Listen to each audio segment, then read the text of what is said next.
Welcome to V3 news లక్ష్యం సమాచారం. నేను ఝాన్సీ. బులెటిన్ల ముందుగా హెడ్లైన్స్ చూద్దాం. వరి కొనుగోళ్లపై స్పష్టత ఇవ్వాలి. కేంద్రానికి టీఆర్ఎస్ పార్లమెంటరీ నేత డిమాండ్.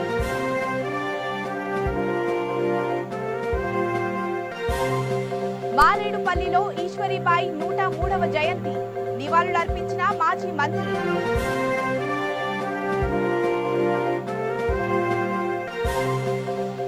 ఇబ్రహీంపట్నం పెద్ద చెరువులో వర్ణార్చన హోమం. శ్రీశైలం పండితులతో పూజా కార్యక్రమాలు.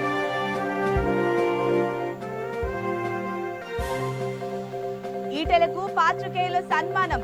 జర్నలిస్టులకు అండగా ఉంటామన్న మాజీ మంత్రి.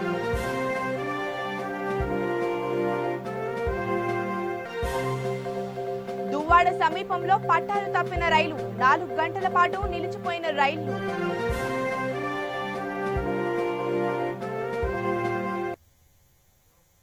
ఇక వివరాల్లోకి వెళ్తే, పార్లమెంటులో తెలంగాణ రైతుల కోసం గలమెత్తుతున్నామని టీఆర్ఎస్ పార్లమెంటరీ పార్టీ నేత కె కేశవరావు అన్నారు. తెలంగాణ భవన్లో ఎంపీలతో కలిసి ఆయన మీడియాతో మాట్లాడారు. ఖరీఫ్, రబీలో బియ్యం సేకరణలో భాగంగా ఉప్పుడు బియ్యంపై అభ్యంతరాలు వ్యక్తం అవుతున్నాయన్నారు. గత కొద్ది సంవత్సరాలుగా ఉత్పత్తి అవుతున్న ఉప్పుడు బియ్యం ఒక్కసారిగా నిలిచివేయడం సాధ్యం కాదని, దీనికోసం మరింత సమయం కావాలని అన్నారు. తెలంగాణలో ఉత్పత్తి అవుతున్న వరి ధాన్యంపై స్పష్టత కోసం పీయూష్ గోయల్ రాష్ట్రంలో పర్యటించాలని కోరారు. వరిధాన్యం కొనుగోలుపై కేంద్రం స్పష్టత ఇస్తూ ప్రకటన చేయాలని, ఏ సీజన్లో ఎంత కొనుగోలు చేస్తారో స్పష్టత ఇవ్వాలని డిమాండ్ చేశారు. ఇవాళ దినమంతా ఇప్పటిదాకా ప్రొటెక్ట్ చేసినాం. పార్లమెంట్ సాక్షిగా పార్లమెంట్ ఇంత పెద్ద ఎత్తున తెలంగాణ రైతాంగం గురించి మేము మాట్లాడుతుంటే ఇవాళ అవాకులు చెవాకులు హైదరాబాద్ లో మాట్లాడినోళ్ళు, పార్లమెంట్ ఇక్కడ బయట మాట్లాడేటోళ్ళు, అయ్యా ఇక్కడ రాజకీయం చేయకండి నమ్ముతాం. పార్లమెంట్ లేకుంటే బయట మాట్లాడతారు. కేంద్ర మంత్రి పీయూష్ గారు ఒక మాట మాట్లాడతారు, అగ్రికల్చర్ మినిస్టర్ గారు ఇంకో మాట మాట్లాడుతున్నాడు. ఎంతో మేము ఆశించి మా తెలంగాణ మంత్రి గారు కేంద్రంలో ఉన్నాడు. నిజంగా మేము అందరం కూడా చాలా సంతోషపడ్డాం. మనకు ఒక మంత్రి ఉన్నాడు. మన తెలంగాణ సమస్యలు ఇచ్చినప్పుడు మనకంటే ముందు ఆయన గారు ఎత్తుకుంటాడు పార్లమెంట్ లో అనుకున్నాం. ఒక మంత్రి అంటే పార్లమెంటే కదా మనకి వేదిక. వారు కూడా నిన్న కూడా ఏమంటే ప్రతికించు కొంటమని చెప్పేసేసి వారంటారు. ప్రతికించు కొంటమంటే అదే మాట నువ్వు పార్లమెంట్ చెప్పు. పీయూష్ గోయల్ గారు కొనమంటున్నాడు, మీరు కొంటనంటున్నారు. పార్లమెంట్ లో అదే మాట చెప్పండి. మా నాయకుడు ఏమన్నాడు, ఈ పేపర్ మీది, మీ పార్టీకి సపోర్ట్ చేసే పేపర్. ఈ పేపర్ నేను చూపెట్టిన, ఈ పేపర్ తీసుకొని పీయూష్ గోయల్ గారు చూపెట్టిన, ఈ పేపర్ తీసుకొని నేను మన స్పీకర్ గారు చూపెట్టిన, ఈ పేపర్ తీసుకొని నేను ప్రహ్లాద్ జోషి గారు చూపెట్టిన. అయ్యా మా ముఖ్యమంత్రి గారి స్టేట్మెంట్ ఇక్కడ ఉంది, మీ యొక్క పార్టీ కేంద్ర మంత్రి గారి స్టేట్మెంట్ ఇక్కడ ఉంది, మా ముఖ్యమంత్రి గారు ఎవరు అది టోటల్ వచ్చేస్తుంది, అది తీసుకోండి. నెక్స్ట్ టైం గురించి 90 lakhs 85 lakhs మీరు అన్నారు, మేము 1 crore రామా ఎక్కడ పెడతారో కూర్చొని మాట్లాడుకోండి, మాకు చెప్పండి, ఇంత తీసుకుంటాము. నెక్స్ట్ టైం గురించి ఇంకేదో కావాలంటే ఒక యాన్యువల్ ప్లాన్ పెట్టుకోండి, ఒక టార్గెట్ పెట్టుకోండి. ఇంత తీసుకుంటామంటే we will plan according. Even మేము తీసుకోమనేది కూడా ఇవ్వండి, స్టేట్మెంట్ ఇవ్వండి. పార్లమెంట్ లోపల 12 మందిని సస్పెండ్ చేయడం, దాన్ని మేము టోటల్ కండెమ్ చేశాము, దానికి కారణాలు ఇచ్చాము, రీజన్స్ ఇచ్చాము. అపోజిషన్ జాయిన్ పోయాము. అది రాజ్యసభ లోపల మా ఇష్యూ ఆ ఇష్యూ కూడా వచ్చింది కాబట్టి 2 కలిసి వస్తుంది.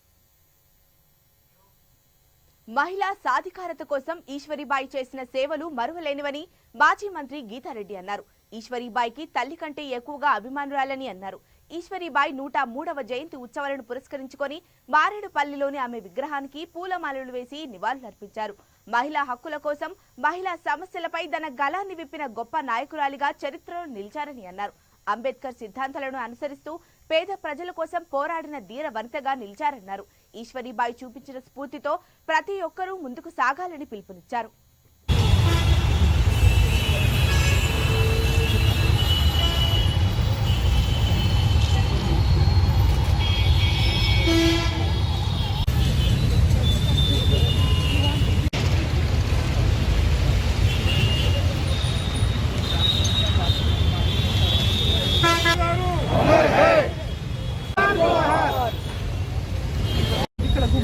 ప్రతి ఏట కంటే ఎక్కువ జనాలు వచ్చారు ఈసారి. వారికి మేమందరం కూడా మా ఒక కృతజ్ఞతలు, మా ఒక అభిమానం కూడా వారికి తెలియజేస్తున్నాము, శ్రద్ధాంజలి ఘటిస్తున్నాము. ఆమె ఎలాంటి వీర వనిత అంటే ఆ రోజు మహిళా సాధికారత అనే ఒక మాట కూడా బయటికి రారోజు 50s, 1950s, 60s ఆ రోజు ఆమె ముందుకొచ్చి ఒక రూలింగ్ పార్టీ క్యాండిడేట్ని ఓడించి కౌన్సిలర్గా చింతలు ఒకసారి 2 సార్లు వారు అక్కడ గెలవడం. ఎవరిచ్చారు ఆమె కష్టం?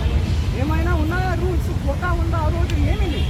ఈ రోజన్నా లోకల్ బాడీస్లో కోటాస్ ఉన్నాయి, కానీ ఏ కోటా లేకుండా కూడా గెలిచినటువంటి మహాశక్తి, మహిళ ఆమె అని చెప్పి మీ అందరికీ తెలియపరుస్తున్నాను మీ ద్వారా. అలాగే 2 సార్లు మరి ఎల్లారెడ్డిని నిజామాబాద్లో ఆమె తీసుకెళ్లి వాళ్ళ అక్కడి నుంచి నిలబెడితే 2 సార్లు కూడా రూలింగ్ పార్టీ వాళ్ళని ఓడించి మళ్ళీ కూడా గెలిచారు. ఒకసారి అయితే సదాలక్ష్మి గారు, వాళ్ళిద్దరు చాలా మంచి మిత్రులు, అయినా ఆమె కాంగ్రెస్ తరఫున నిలబడ్డది. కాంగ్రెస్ ఓడించి ఆమె రావడం జరిగింది. ఇబ్రహీంపట్నం పెద్ద చెరువులో ఎమ్మెల్యే మంచిరెడ్డి కిషన్ రెడ్డి ఆధ్వర్యంలో వరుణార్చన హోమం వైభవంగా నిర్వహించారు. శ్రీశైలం దేవస్థానంకు చెందిన 30 మంది పండితులతో పూజా కార్యక్రమాలను నిర్వహించారు. 108 కలశాలకు ప్రత్యేక పూజలు నిర్వహించారు. హోమానికి ముందు కార్తీక మాసం కావడం వలన శివలింగానికి ప్రత్యేక పూజలు, అభిషేకాలు నిర్వహించారు. ఈ ప్రాంతంలో వర్షాలు సమృద్ధిగా కురిసి ఈ ప్రాంతం సస్యశ్యామలంగా మారడంతో పాటు ఎన్నో ఏళ్లుగా ఎండిపోయిన ఇబ్రహీంపట్నం పెద్ద చెరువు కూడా నిండటంతో ఈ వరుణార్చన హోమాన్ని నిర్వహించామని ఎమ్మెల్యే తెలిపారు.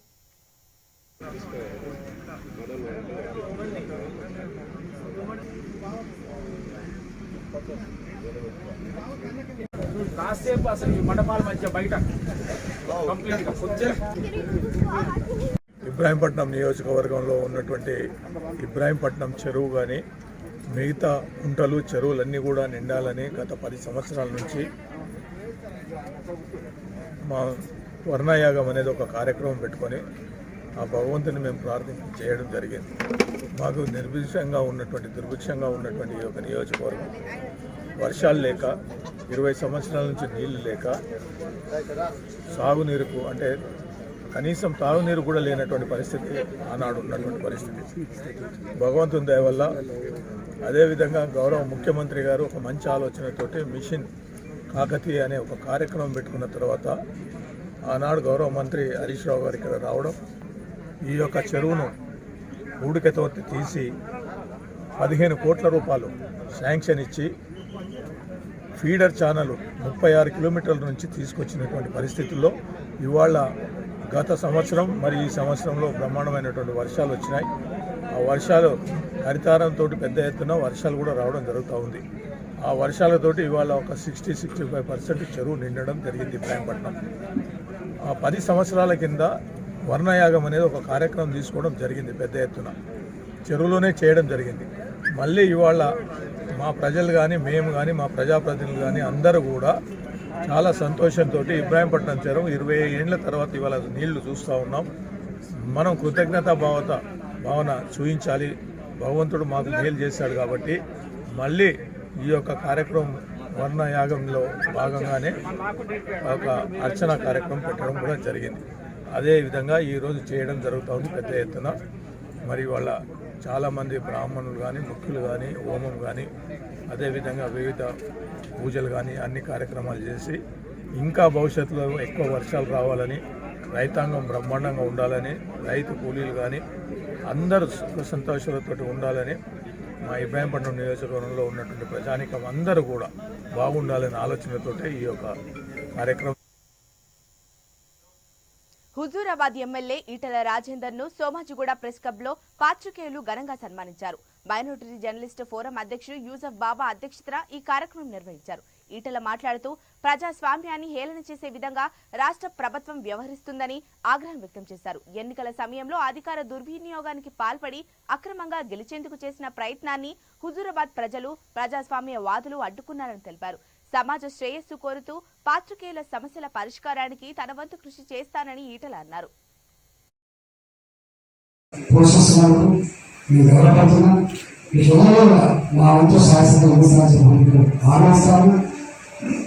సమస్యలు మామూలు ప్రస్తావించారు. ఆ సమస్యల పరిష్కారం కోసం కూడా నా గురించి మీకు తెలుసు. ఎందుకంటే నాకు నా జీవితానికి ప్రాబ్లం అవుతుంది. మంత్రిగా ఉన్నప్పుడు పోరాటం అవుతుంది, ఉద్యోగాలు పోరాటం, మంత్రిగా ఉన్నప్పుడు బయటకు రావాల్సి చేసే పోరాటం, మంత్రిగా ఉండి బయటకు రావాల్సి చేసే పోరాటంలో ఇలా నిర్దేశించింది. ఇలా ఆంగ్ల పథకాలు నిర్దేశించింది. ఉద్యోగంలో వాడు ఉద్యోగాలకి ఆస్కారం లేకుంటే కానీ మంత్రిగా వాడు అది ఆంగ్ల పథకం కాబట్టి ఆయన అర్థం కాబట్టి ఆయన ఇష్టం కాబట్టి ఎప్పుడో కారణం ఇవాళ నాకు అనిపిస్తుంది. ఆ మోటివేషన్ వాడు మా కాన్షియస్ అనేది బాధపడవచ్చు. చివరికి వాళ్ళు రాసే వార్తల మీద, వాళ్ళు చూపే వార్తల మీద ఉక్కుపాదం పెట్టి భయభ్రాంతులకు గురి చేయడం అనేది నీచమైన చర్య. దీనిని తీవ్రంగా ఖండిస్తూ ఉన్నాం.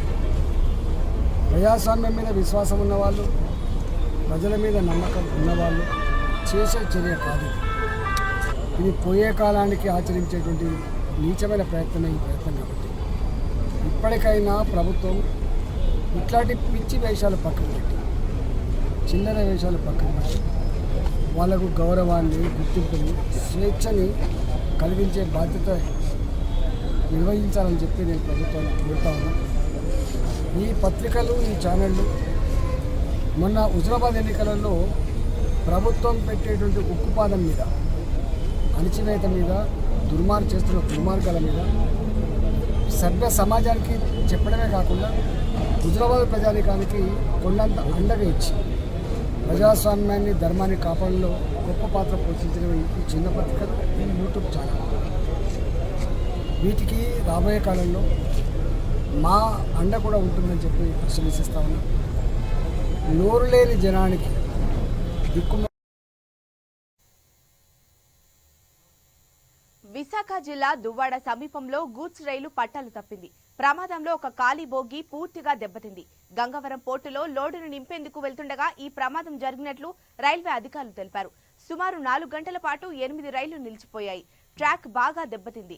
యాక్సిడెంట్ రిలీఫ్ ట్రైన్ ద్వారా ప్రమాద స్థలాన్ని చేరుకున్న రైల్వే సిబ్బంది ట్రాక్ మరమ్మతు పనులు పూర్తి చేశారు. పనులు పూర్తి కావడంతో రైళ్లు యథావిధిగా నడుస్తున్నాయి. రైలు ఆలస్యం కారణంగా ప్రయాణికులు అసహనానికి గురయ్యారు.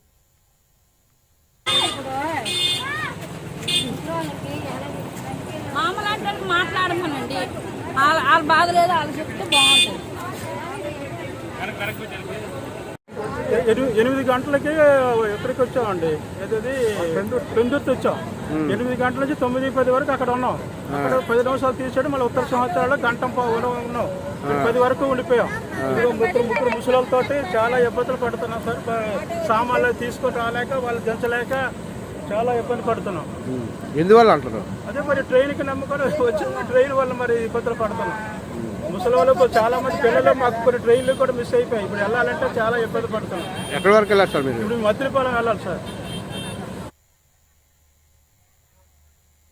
పశ్చిమ గోదావరి జిల్లా పెంటపాడు గ్రామం ప్రధాన కూడలిలోని గాంధీజీ, నెహ్రూ, ఇందిరాగాంధీ విగ్రహాలు నేలకొరిగాయి. రాత్రి పెంటపాడు గేటు సమీపంలో లారీ రివర్స్ చేయడంతో లారీ తగిలి 3 విగ్రహాలు కింద పడ్డాయి. దీనిపై పలువురు ఆవేదన వ్యక్తం చేస్తున్నారు.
ఆదిలాబాద్ జిల్లా కేంద్రంలో best friends help welfare society advisor Satish తన పుట్టినరోజు వేడుకలను వలస కూలీల పిల్లల మధ్య ఘనంగా నిర్వహించారు.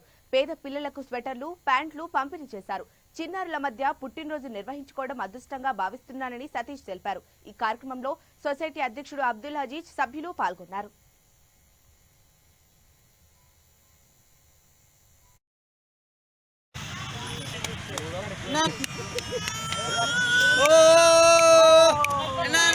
अरे पोनी चलो कट कर भाई इधर देख भाई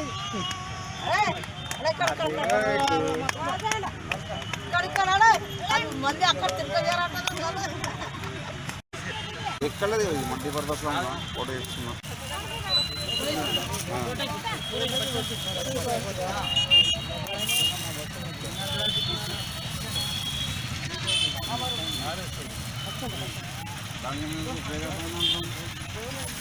एक बच्चा को देना रे अरे देन मुझे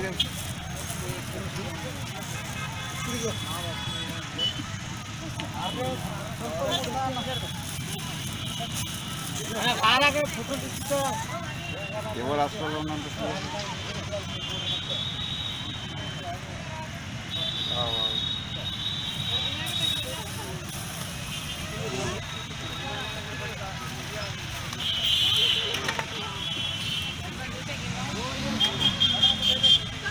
best friends help welfare society advisor గారు బర్త్డే సందర్భంలో best friends help welfare society ద్వారా ఎవరైతే సొసైటీ మెంబర్స్ ఉన్నారో వాళ్ళ తరపున సుఖ మేము అడ్వైజర్ గారికి బర్త్డే సెలబ్రేషన్ చేద్దామని అనుకున్నాము. కొందరు ఈరోజు ఇక్కడ లేని వల్ల మేము ఇట్లనే ఇక్కడ ఎవరైతే పేద పిల్లలు ఉన్నారో వాళ్ళ దగ్గర వచ్చేసి షూటర్స్ కానివ్వండి మరియు అలాగే వాళ్ళకు కొంచెం కేక్ తినిపించేసి ఈ సెలబ్రేషన్ చేసుకున్నాం. మరి అలాగే నైట్ పాయింట్స్ మరి ఇంకా ఈ మా అడ్వైజర్ గారు ప్రతి సంవత్సరం లాగా ఈ సంవత్సరం సుఖ చిన్న పిల్లల కోసం ఏదైతే ఆలోచించారో వాళ్ళకు చలి ఉంటుంది, చలికాలంలో సూటర్లు వంచితే బాగుంటుందని అనుడికి ఈరోజు సూటర్లు వంచినాం. మరి మా అడ్వైజర్ గారి తరఫున మేము ఈరోజు ఈ స్టేజ్కి అంటే మేము వీళ్ళు సపోర్ట్ చేసడం వల్ల నేషనల్ అవార్డ్స్గా మొన్న మేము తీసుకొని వచ్చాము. మరి ఇట్లాంటి అడ్వైజర్లు మాకు ఉన్నందుకు మేము గర్వపడుతున్నాము. మరి ప్రతి ఒక్కరికి సుఖ ఒకటే చెప్తున్నాము, ఎవరైతే పేద పిల్లలు ఉన్నారో వాళ్ళని ఈ చలికాలంలో ఎక్కడైతే రోడ్ల మీద ఉంటారో వాళ్ళని కానివ్వండి, మరి ఎవరైతే బాగా పూర్ ఉంటారో అమ్మ నాన్న లేని పిల్లలు ఉన్నారు బాగా అలాంటి వాళ్ళని షూటర్లు కానివ్వండి బ్లాంకెట్లు కానివ్వండి డిస్ట్రిబ్యూట్ చేయాలని కోరుకుంటున్నాం. మరి ఎవరైతే బర్త్డే ఉంటుందో ఆ బర్త్డే సెలబ్రేషన్ ఎక్కడ రోడ్ల మీద కాకుండా ఎవరైతే స్లమ్ ఏరియాస్ ఉంటాయో స్లమ్ పిల్లలు ఉంటారో వాళ్ళ మధ్యలో జరుపుకోవాలని కోరుకుంటున్నాం.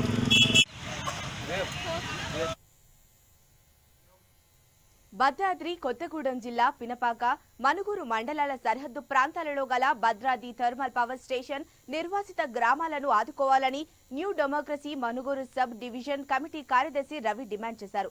నిర్వాసిత గ్రామాల్లో నిరుద్యోగులకు జెన్కో యాజమాన్యం సీఎల్ పోస్టుల్లో ఉపాధి కల్పించాలని అన్నారు. ఈ మేరకు ప్రగతిశీల యువజన సంఘం చిక్కుడుగుంట ప్రాంతీయ కమిటీ ఆధ్వర్యంలో బీటీపీఎస్ సీఈ బాలరాజుకి వినతి పత్రం సమర్పించారు.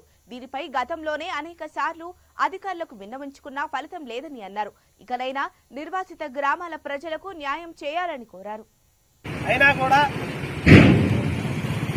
వాళ్ళు పై అధికారుల దృష్టికి మీరు ఈ విషయాన్ని తీసుకెళ్లాలని చెప్పి వాళ్ళు ఒక సలహా కూడా ఇవ్వడం జరిగింది.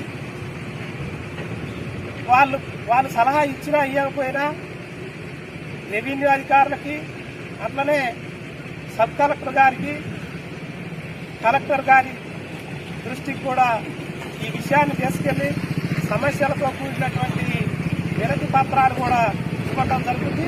అట్లనే వ్యక్తిగతమైన దరఖాస్తులు కూడా ఇస్తాం.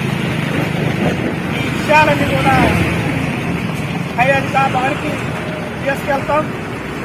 అప్పటికి కూడా ఈ సమస్య పరిష్కారం కాకపోతే భవిష్యత్తులో ఆందోళన తీవ్రతరం చేస్తామని చెప్పి ఈ సందర్భంగా హెచ్చరిస్తా ఉన్నాం. యాదాద్రి భువనగిరి జిల్లా వలిగొండ మండలం తుర్కపల్లి గ్రామంలో RTC Raniganj 1 depot controller Dasurao Lakshmi దంపతులు విద్యార్థులకు బ్యాగులు పంపిణీ చేశారు. ఈ కార్యక్రమంలో ఎంపీటీసీ తుమ్మల వెంకటరెడ్డి పాల్గొని 120 మంది విద్యార్థులకు బ్యాగులను అందజేశారు. గత 2 సంవత్సరాల నుండి విద్యార్థులకు స్కూల్ బ్యాగులు పంపిణీ చేస్తున్నామని దాసురావు తెలిపారు. ఈ కార్యక్రమంలో విద్యా committee chairman Battu Swamy, market committee director Satyanarayana, TRS party మండల యూత్ ఉపాధ్యక్షుడు సాయి, ప్రధాన ఉపాధ్యాయులు లక్ష్మణ్ పాల్గొన్నారు. పెయింట్ చేయించడం జరిగింది. అదేవిధంగా మన గ్రామ సర్పంచ్ వాళ్ళ కుమారుడు యుగేందర్ రెడ్డి సారు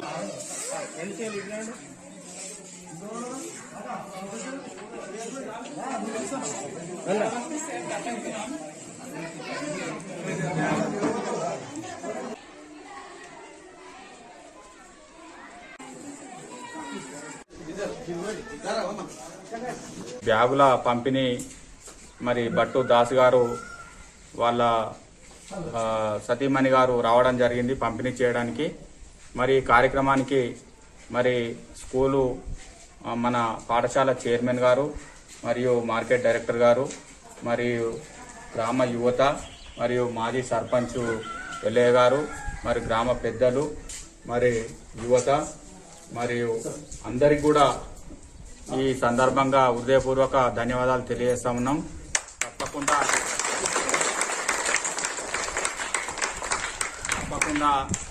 ఈ గ్రామంలో ఈ స్కూల్కు సంబంధించినటువంటి కాంపౌండ్ వాల్ విషయం మన టీచర్ గారు చెప్పడం జరిగింది. మరి గతంలో కరోనా రావడం వల్ల కొంచెం ఆలస్యం జరిగింది. ఖచ్చితంగా వచ్చే సంవత్సరం ఈ జనవరి తర్వాత ఖచ్చితంగా గ్రామ సర్పంచ్ గారి సహకారంతో గ్రామ పెద్దల సహకారంతో కాంపౌండ్ వాల్ కూడా నిధులు ప్రభుత్వం తరఫున నిధులు తీసుకొచ్చి కాంపౌండ్ వాల్ కానివ్వండి ఇంకా అన్ని కార్యక్రమాలు గ్రామ పెద్దల సహకారంతో ఈ స్కూల్ని ఈ పాఠశాలని అభివృద్ధి చేసుకుంటామని తెలియజేస్తూ గ్రామ విద్యార్థులకు మంచి పాఠశాలలో మరి మంచి టీచర్లు మీరు మంచిగా చదువుకొని భవిష్యత్తులో మంచిగా దేశం గర్వించదగ్గ విద్యార్థులుగా మన పెద్దలు చెప్పినట్టు ఈరోజు బాలురే రేపటి పౌరులు అని చెప్పినట్టు ఖచ్చితంగా మీరు అన్ని రంగాలలో అభివృద్ధిగా మరి మంచిగా చదువుకొని మంచి భవిష్యత్తుకు. మహబూబ్ నగర్ జిల్లా గండీడు మండల తెలంగాణ మోడల్ స్కూల్ కళాశాల ప్రిన్సిపల్ కోడంగల్రావు పీఈటీ మహేందర్ గౌడ్ ఉపాధ్యాయుడు శివకుమార్ ని వెంటనే సస్పెండ్ చేయాలని ఎస్ఎఫ్ఐ నాయకులు డిమాండ్ చేశారు. కళాశాల ఎదుట 2 గంటల పాటు ధర్నా నిర్వహించిన నాయకులు ఉపాధ్యాయుడు శివకుమార్ విద్యార్థులను తిడుతుండటంతో మనస్తాపానికి గురైన ఇంటర్మీడియట్ చదువుతున్న విద్యార్థి లక్ష్మీకాంత్ రెడ్డి చనిపోయాడని ఎస్ఎఫ్ఐ నాయకులు తెలిపారు. విద్యార్థి మరణానికి కారణమైన వారిపై చర్యలు తీసుకోవాలని డిమాండ్ చేశారు. కేసు నమోదు చేసి కఠినమైన చర్యలు తీసుకోవాలని అన్నారు. వస్తావా బయటికి న్యాయం చేయాలి చనిపోయిన కుటుంబానికి వెంటనే న్యాయం చేయాలి చనిపోయిన కుటుంబానికి వెంటనే న్యాయం చేయాలి చనిపోయిన కుటుంబానికి వెంటనే అరెస్టు చేయాలి మృతికి కారణమైన ప్రిన్సిపాల్ వెంటనే అరెస్టు చేయాలి చనిపోయినకి కారకులైన ప్రిన్సిపాల్ వెంటనే డోంట్ ప్రిన్సిపల్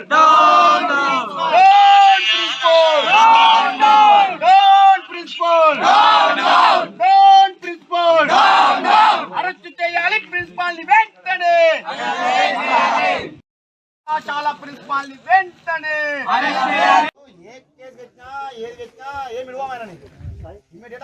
న్యాయం జరిగేంత వరకు ఇక్కడ నుంచి లేచే ప్రసక్తి లేదు కాబట్టి మీ యొక్క నినాదాలు లోపలికి వినిపించి కళాశాల.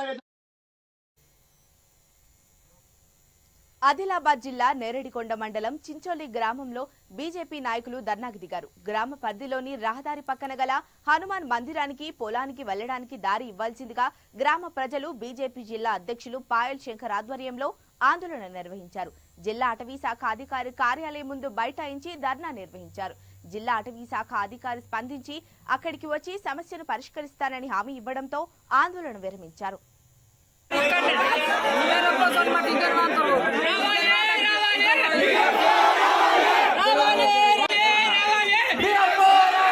పార్కింగ్ అవుతుంది. ఇక్కడ భోజనం తయారు చేస్తారంటే మన రేంజ్ ఆఫీసర్ వచ్చి ఇట్లా చేతి పట్టి ఇట్లా దిగి తీసుకుపోతున్నాడు సార్. మా తమ్ముడి మీద వచ్చిండు సార్. మా తమ్ముడి మీద వచ్చి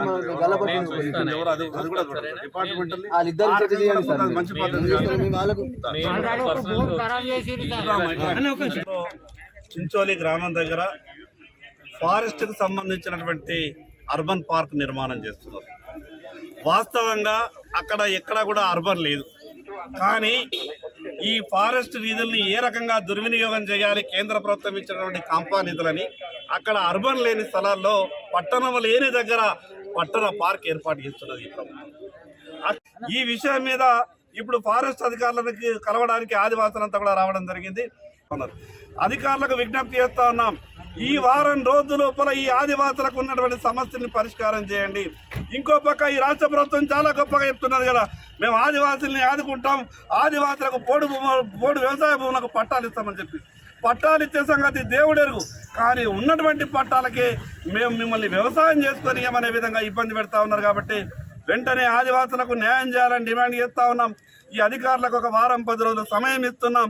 ఈ సమస్య పరిష్కారం కాకపోతే ఈ రోజు కేవలం వందల సంఖ్యలోనే ఆదివాసులు వచ్చిండ్రు, రేపు వేల సంఖ్యలో ఈ కార్యాలయాన్ని చుట్టుముట్టే అవకాశం ఉంటుంది. కాబట్టి సానుకూలంగా పరిష్కారం చేయాలి.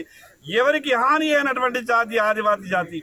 ఈ తోటి జాతి అంతరించిపోతున్నదని 1962లో పార్లమెంటరీ బులెటిన్ ముగించే ముందు హెడ్లైన్స్ మరొకసారి చూద్దాం. వారి కొనుగోలుపై స్పష్టత ఇవ్వాలి, కేంద్రానికి టీఆర్ఎస్ పార్లమెంటరీ నేత డిమాండ్.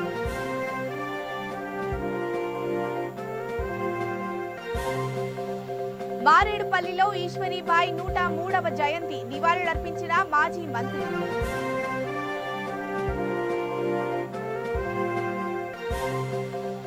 ఇబ్రహీంపట్నం పెద్ద చెరువులో వరుణార్చన హోమం, శ్రీశైలం పండితులతో పూజా కార్యక్రమం.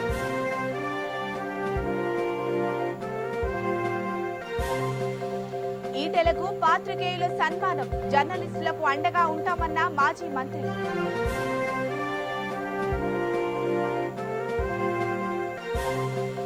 దువ్వాడ సమీపంలో పట్టాలు తప్పిన రైలు, 4 గంటల పాటు నిలిచిపోయిన రైలు.